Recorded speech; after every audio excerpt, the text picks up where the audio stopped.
Selama ribuan tahun, manusia hidup dengan satu keyakinan besar, bahwa kita adalah peradaban utama, puncak dari sejarah panjang kehidupan di bumi.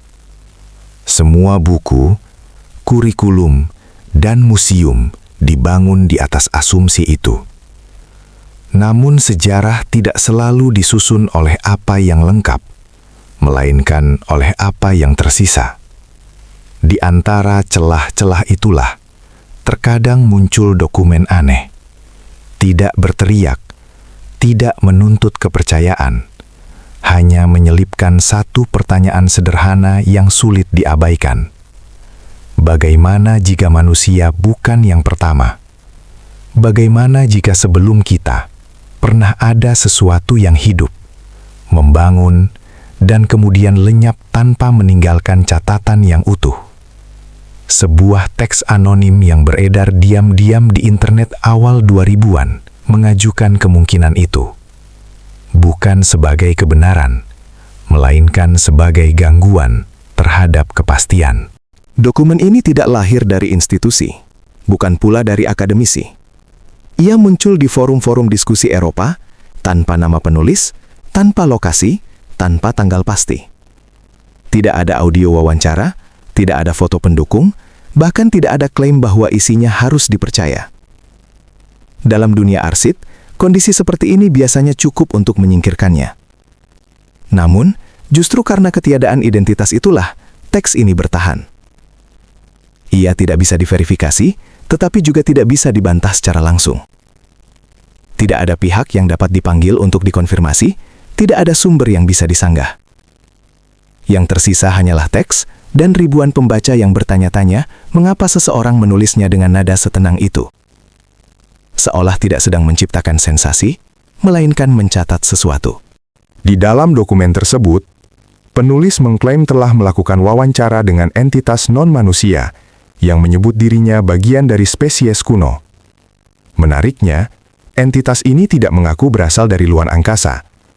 Ia justru menyatakan berasal dari bumi yang sama, tetapi dari lapisan sejarah yang tidak pernah tercatat secara resmi. Tidak ada janji teknologi, tidak ada ramalan kiamat, tidak ada pesan penyelamatan. Klaim utamanya sederhana dan dingin. Manusia bukan peradaban pertama. Kita adalah fase berikutnya dari siklus panjang kehidupan cerdas. Klaim ini tidak didukung bukti, namun juga tidak dibungkus dramatisasi. Ia disampaikan seperti seseorang yang mengulang fakta lama, dan justru disitulah letak kegelisahannya. Banyak teks konspirasi runtuh karena nada yang berlebihan. Dokumen ini justru sebaliknya. Bahasanya tenang, reflektif, bahkan terkadang meragukan dirinya sendiri. Tidak ada ajakan untuk percaya. Tidak ada tuntutan pengakuan. Inilah yang membuat sebagian pembaca berhenti dan membaca ulang. Mereka tidak merasa sedang dimanipulasi, melainkan diajak berpikir. Di era awal internet, sebelum monetisasi dan algoritma, gaya seperti ini terasa asing. Beberapa orang menyebutnya sebagai fiksi filosofis. Yang lain melihatnya sebagai eksperimen sosial. Namun sebagian kecil merasa bahwa teks ini tidak ditulis untuk meyakinkan publik, melainkan untuk meninggalkan jejak. Sebuah pemikiran yang sengaja dibiarkan terbuka.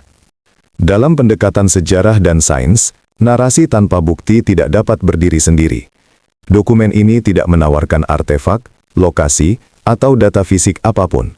Tidak ada saksi independen, tidak ada arsip pendukung. Semua klaim berhenti pada kata-kata. Namun yang menarik, klaimnya juga tidak spesifik secara teknis. Tidak ada angka, tidak ada tanggal, tidak ada mekanisme yang bisa diuji.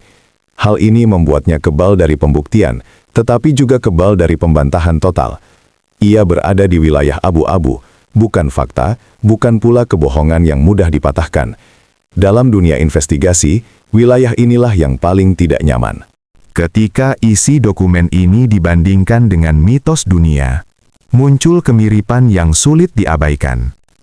Kisah naga penjaga bumi di Asia, makhluk bawah tanah di Eropa, hingga dewa reptilian dalam peradaban kuno Amerika Tengah. Apakah ini bukti ingatan kolektif manusia, atau hanya kecenderungan budaya untuk menciptakan simbol serupa?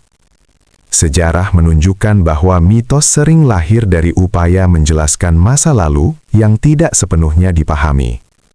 Dokumen ini tidak mengklaim dirinya sebagai mitos, tetapi juga tidak menyangkalnya. Ia berdiri di tengah-tengah, menempel pada cerita-cerita lama yang telah hidup jauh sebelum internet mengenalnya. Penemuan arkeologi modern telah berulang kali memaksa kita menulis ulang sejarah. Situs seperti Göbekli Tepe menunjukkan bahwa manusia prasejarah mampu membangun struktur kompleks jauh sebelum pertanian dikenal. Fakta ini sendiri sudah cukup mengguncang narasi lama. Atlantis mungkin mitos, tetapi ia lahir dari kegelisahan yang sama. Kemungkinan adanya peradaban yang muncul, maju, lalu hilang. Dalam konteks ini, dokumen anonim tersebut tidak lagi terdengar sepenuhnya asing. Ia menempel pada kenyataan bahwa sejarah manusia penuh dengan lubang, dan tidak semua lubang bisa diisi dengan pasti. Mungkin alasan terbesar dokumen ini terus dibicarakan bukan karena isinya, tetapi karena dampak psikologisnya. Gagasan bahwa manusia bukan pusat sejarah adalah gagasan yang sunyi namun berat. Ia tidak menghancurkan peradaban, tetapi menggeser posisi kita di dalamnya. Banyak teks alternatif muncul di masa ketika manusia mulai meragukan narasi besar tentang kemajuan dan dominasi. Dokumen ini tidak menyerang ilmu pengetahuan. Ia hanya bertanya, apakah mungkin ada cerita lain yang tidak pernah tercatat, bukan karena disembunyikan, tetapi karena terlupakan? Ada banyak kemungkinan tentang asal-usul dokumen ini. Ia bisa saja fiksi cerdas yang dirancang untuk menguji cara manusia berpikir. Bisa menjadi eksperimen narasi di awal internet. Bisa juga sekadar cerita yang kebetulan menemukan audiens yang tepat. Tanpa bukti tambahan, semua kemungkinan tetap terbuka. Dan mungkin itulah tujuan akhirnya. Dokumen ini tidak meminta kepercayaan. Ia hanya menolak untuk ditutup. Seperti banyak misteri lain, ia bertahan bukan karena jawabannya, tetapi karena pertanyaannya tidak pernah benar-benar hilang. Bukti senyap tidak menyatakan bahwa dokumen ini benar. Kami juga tidak menyebutnya salah. Yang bisa dipastikan hanyalah satu. Teks ini ada, dibaca, dan terus mengusik cara kita memandang sejarah. Ia hidup di antara fakta dan fiksi, di antara arsip dan ingatan. Seperti banyak hal lain dalam perjalanan manusia, mungkin ia bukan jawaban, melainkan cermin. Karena terkadang, yang paling mengganggu bukanlah kebohongan, melainkan kemungkinan bahwa sejarah kita belum sepenuhnya kita pahami.